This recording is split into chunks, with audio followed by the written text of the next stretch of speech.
Muito bem, então no vídeo anterior a gente começou a resolver aqui um problema associado a uma EDP elíptica, né, que descrevia a variação de temperatura num objeto com formato em L.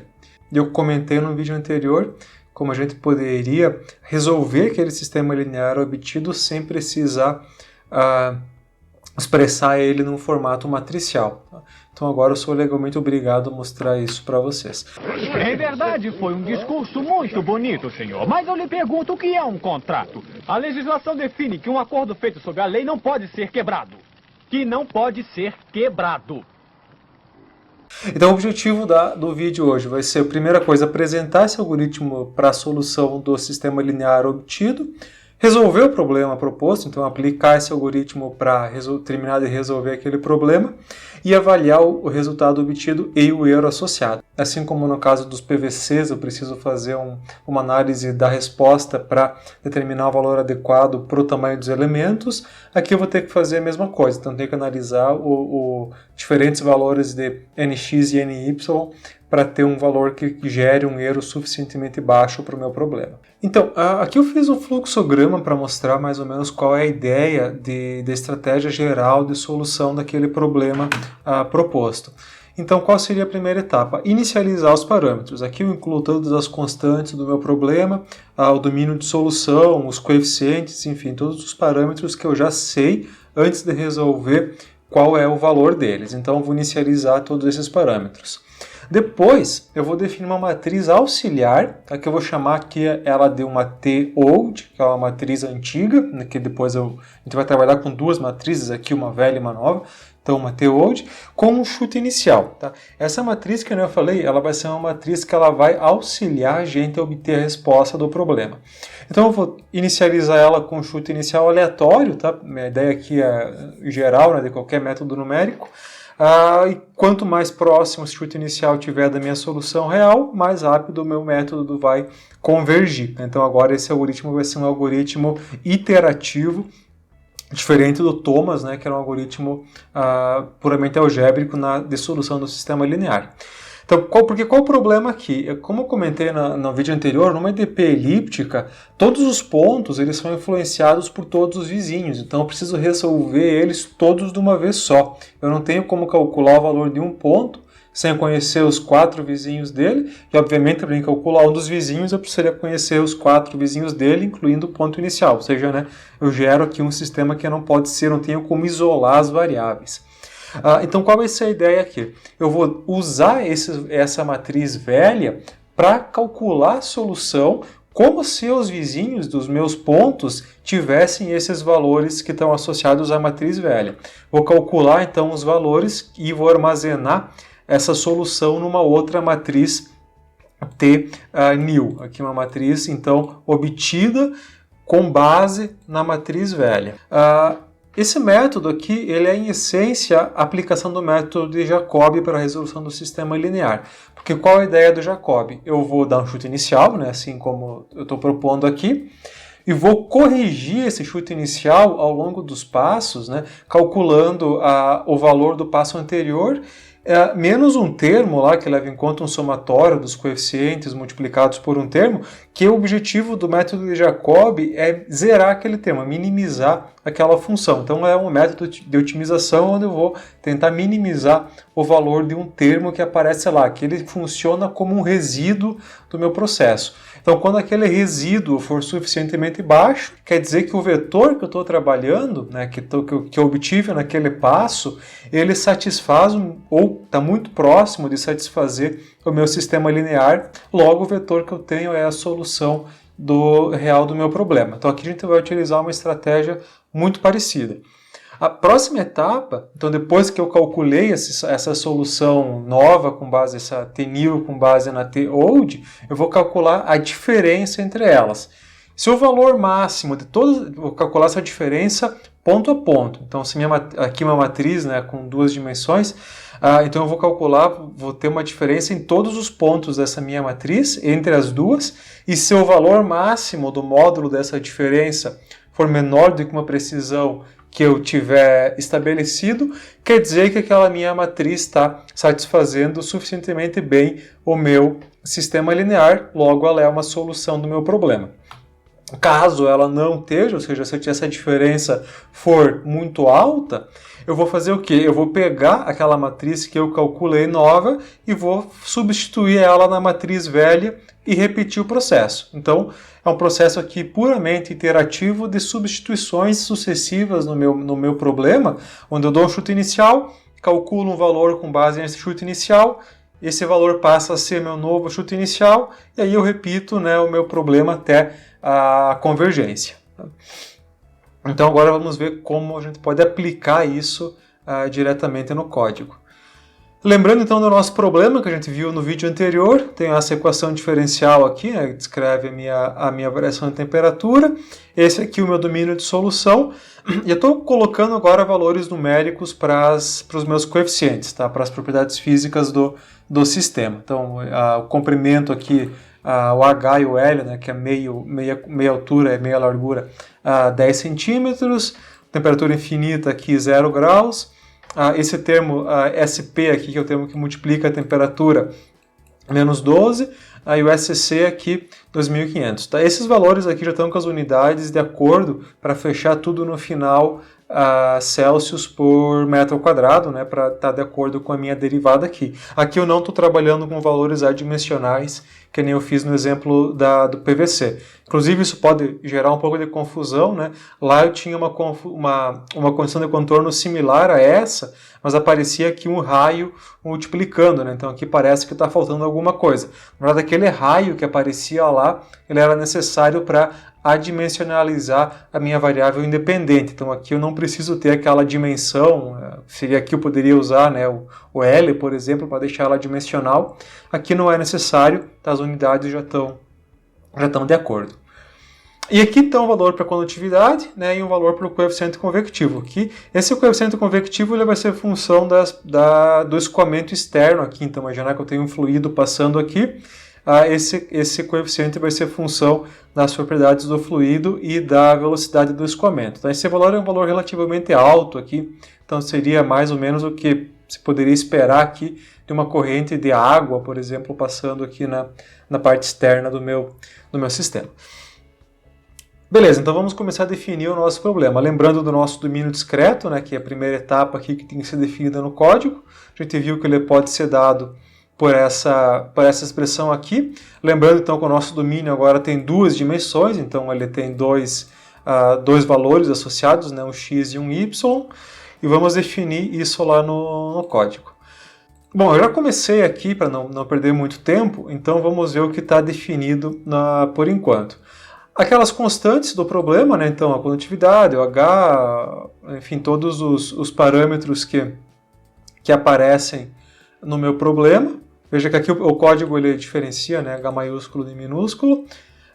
O número de divisões em x e y, nx e ny, eu vou propor aqui como um chute inicial um valor de 20, possivelmente esse valor é baixo, mas para não ficar muito pesada a resolução. Esse algoritmo aqui, ele provavelmente, o número de elementos aqui, ele não vai causar divergência do código, tá? Ele pode dar um resultado com uma precisão ruim, mas ele não vai fazer o código divergir, a não ser que o meu termo fonte, aquele meu SP, seja positivo, tá? Se o SP for positivo, isso gera um problema grande para a minha solução, e aí eu talvez tenha que jogar um NX e NY bem alto para tentar garantir a convergência. Então aqui temos o tamanho dos elementos, né, o ΔX e o ΔY, calculado com base no H e no L, e a definição então dos domínios discretos, né, o X e o Y, né, definidos de acordo com o que a gente obteve na aula anterior, no vídeo anterior. A partir então da definição das condições do meu domínio, voltando aqui para a estrutura de solução, inicializei os meus parâmetros. Próxima etapa é definir a matriz com um chute inicial. Bom, eu tenho também os coeficientes, né, que eu posso, nesse caso, definir fora do loop principal, porque eles são constantes ao longo de todo o problema. Então aqui eu já defini os coeficientes, a W, a P, a E, a N, a S e o SU. aqui fora, tá? Dependendo do caso, eu preciso fazer isso dentro do loop principal, especialmente no caso onde eu tiver um termofonte não linear e for aplicar o conceito de linearização, porque naquele caso os coeficientes eles vão variar a cada iteração, então eles têm que ser definidos dentro do loop. E nesse caso aqui também eles não são funções de i e j, né? Eles não dependem da variável independente, então eu não preciso definir eles como matrizes. Se eles mudassem no espaço, por exemplo, se eu tivesse alguma coisa que multiplicasse x ou y lá na minha equação, algum dos coeficientes, eu teria que definir eles como matrizes e aí, né, usar o x e o y que eu já defini aqui em cima. Nesse caso aqui são todos constantes, então é mais tranquilo. Another job well done. E aqui eu vou definir o meu chute inicial. Veja que eu defini o chute inicial para as duas matrizes, tanto para a velha quanto para a nova. Por que eu estou definindo para a nova também? A princípio não seria necessário, mas algumas das condições de contorno que vão aparecer depois, elas envolviam condições de derivada nos pontos. E essa condição de derivada, quando eu for aplicar ela no código, eu prefiro definir antes as condições de contorno, todas elas, e depois os nós internos.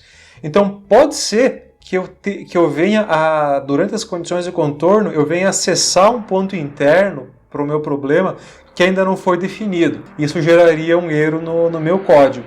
Então eu prefiro definir as duas matrizes, já inicializar elas com valor arbitrário, para evitar possíveis erros que possam surgir no código. Veja que eu defini também elas ao longo de toda a minha solução, incluindo naquela parte do L vazia, digamos, onde não tem, né? Então elas vão de I1 até NX 2NX menos 1, e J também de 1 até 2NY menos 1, porque senão, né, por padrão, onde eu não atribuo valor, o Scilab vai entender como zero. Então quando eu resolver o problema, se eu não tivesse definido nada naquela região, ia ser zero, porque ela não tinha sido definido nada. Eu prefiro jogar o chute inicial lá, só para não ficar um valor muito longe, né? Porque talvez o zero esteja muito longe dos meus valores que eu estou calculando. Isso ia gerar um problema na hora de fazer a escala de cores dos gráficos. Então é só uma questão de deixar tudo mais próximo para facilitar a escala de cores. Tá? Não vai mudar nada a solução, obviamente. E o chute inicial aqui eu estou propondo um valor 75. Tá? Por que 75? Se eu voltar lá para as condições de contorno do meu problema, eu vou ver que eu tenho algumas temperaturas 100, algumas 50 e algumas outras que envolvem derivadas que eu aqui não vou ter que saber, não sei quanto vale. Então eu vou chutar um valor intermediário aqui, 75, que eu posso esperar que a minha solução esteja relativamente próxima, né? Pelo menos uma boa parte dela esteja próxima desse valor. Próxima etapa do método é começar então a calcular, né, toda essa minha solução e armazenar ela num vetor novo até ela parar de variar. Bom, para isso, né, como eu vou fazer esse processo enquanto uma condição não for satisfeita, eu vou fazer isso dentro de um while, né, porque eu não sei quantas etapas eu vou ter que fazer isso. Primeira coisa, eu vou inicializar uma variável erro aqui com valor arbitrário só para ela entrar no loop. E uma precisão aqui, eu coloquei 10 a menos 3, um valor, pensando aqui que as temperaturas estão na faixa de 50 a 100 graus, né? 10 a menos 3 aqui é um valor, assim, aparentemente razoável para a precisão do meu problema, né? Se eu quiser um rigor um pouco maior, eu posso diminuir esse parâmetro. Então vamos entrar no loop principal, tá? Então vou repetir isso até quando? Enquanto o erro for maior que a minha precisão. Como eu falei, eu prefiro definir primeiro as condições de contorno e depois os nós internos, mas isso também é arbitrário. Então vamos começar a definir as condições de contorno aqui. Deixa eu voltar. Lembrando, então a primeira condição, na primeira parede, era esse valor de temperatura conhecida, né, para o J aqui variando de 1 até NY. Então defini aqui a minha primeira condição de contorno para as duas matrizes, tá? É importante isso. A princípio até pode ser que eu não precisasse do valor de alguma delas. Aqui, por exemplo, eu não vou acessar esse valor, eu acredito em ponto nenhum, mas eu vou definir aqui, porque é melhor eu definir um valor que eu não uso do que eu não definir um valor que eu preciso. E aí isso vai aumentar um pouquinho o gasto de memória, mas é desprezível, né? Isso evita possíveis problemas. Outra coisa, eu poderia fazer isso, essa condição em particular, fora do loop principal, porque ela não vai mudar ao longo das iterações. Mas por que eu estou fazendo aqui dentro também? Porque algumas condições de contorno que envolvem derivadas, elas vão variar ao longo das iterações, porque elas acessam pontos internos que vão ser recalculados. Então, por padrão, eu também prefiro definir todas as condições de contorno dentro do loop, mesmo as que não precisam, tá? Eu vou só redefinir isso a cada passagem do loop, para evitar problemas de eu não definir alguma coisa que eu preciso, ou esquecer que eu tenho que redefinir ela a cada iteração. Então essa é a primeira condição. A segunda condição aqui é essa condição de derivada nula, né? Então que seria a parede 2. Mesma coisa, né? Temperatura em NY igual a em NY menos 1, né? No ponto de dentro, uma condição de derivada nula, aqui eu já deixei ela nesse formato. Terceira condição, também de derivada nula, mas agora, né, para a parede vertical. Então, parede 3 aqui é a mesma coisa, né? Pegando aqui o intervalo que a gente definiu na aula anterior. A quarta parede, a parede superior lá em cima, que é essa condição de temperatura fixa, né? Então também valendo 50 graus aqui. A parede 5, que é a que está exposta ao fluido externo, então eu isolei a variável no ponto da parede, com base no ponto interno dela e nos coeficientes, né, nas constantes que apareciam lá no meu problema. Então só isolei ela na expressão que a gente obteve. Tá? E vou escrever ela aqui embaixo. Tá?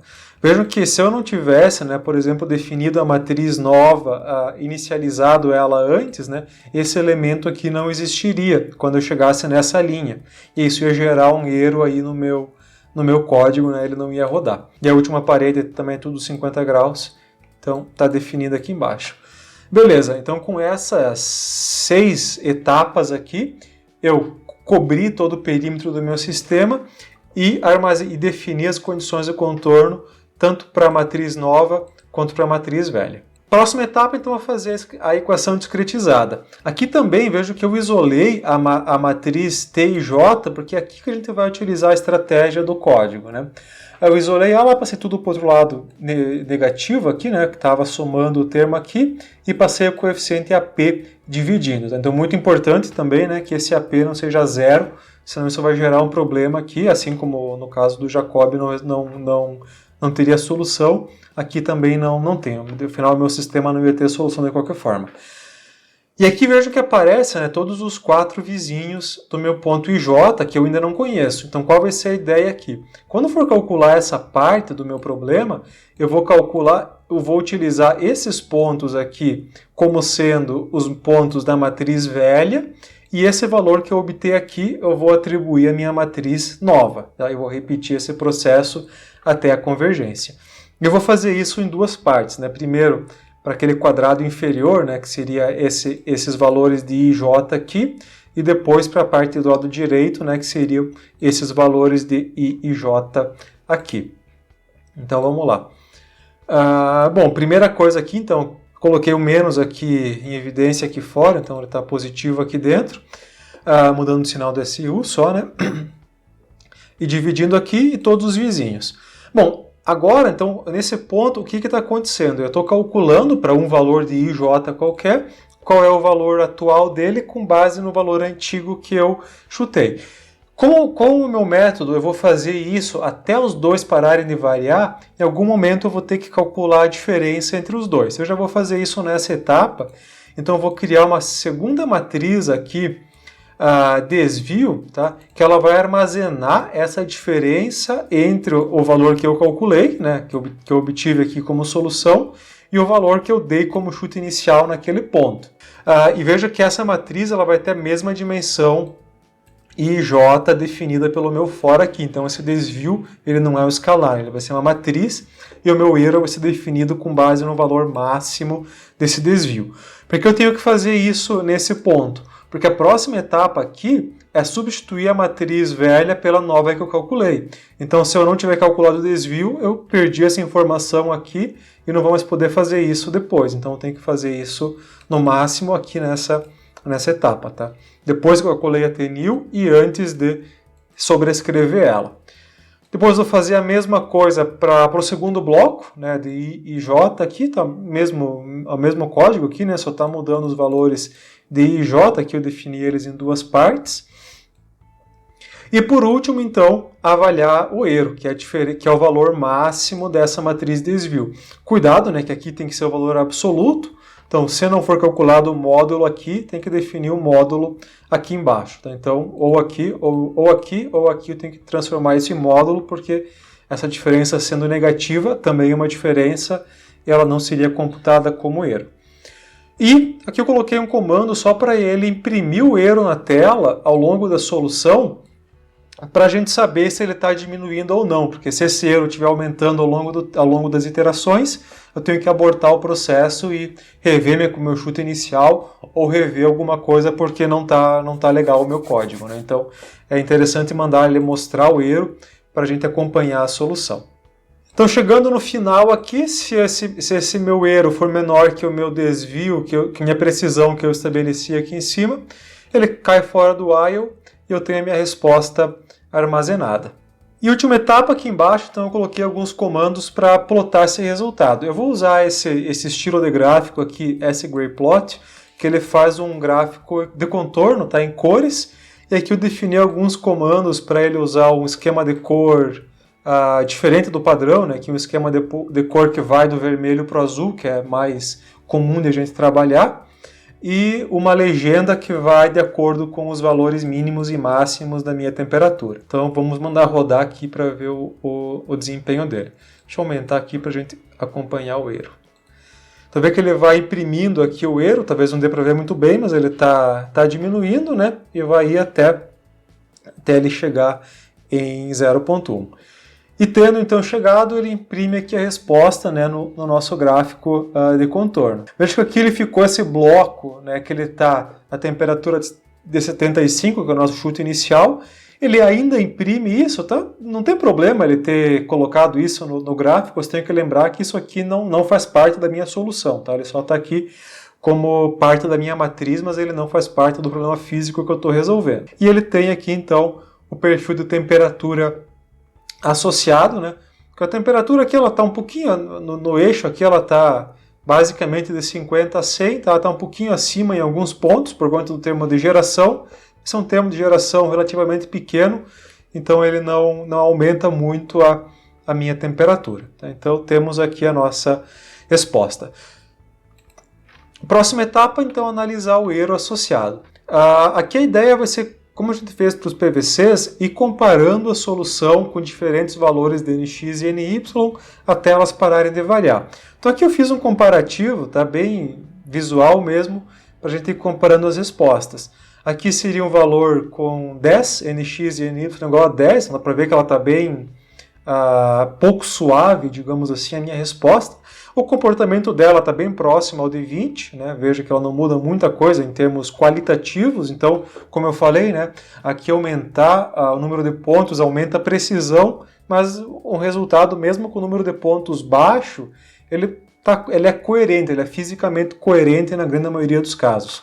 Então aqui eu tenho a solução com 20, 40, a gente vê que ela já vai ficando bem mais suave, né? As curvas já ficam mais bem definidas, 60, 80 e 100, tá? De 80 para 100 ela continua variando um pouquinho, tá? Não é muita, não é uma diferença muito grande, ela muda um pouquinho os pontos aqui, mas como a minha temperatura aqui está numa escala relativamente constante, essa diferença aqui de 60 para 100, ela não é uma diferença muito significativa. Eu não rodei com valores maiores aqui do que 100, porque mesmo com 100 pontos aqui, ela já está levando uns 20 minutos aqui no meu computador para convergir. Tá? Vale a pena rodar aqui com uns 400, 500 pontos para conferir, mas isso aí fica para depois. Depois eu coloco aqui no vídeo uma solução com 1000 pontos para a gente comparar uma solução bem refinadinha. Could you pay me in advance?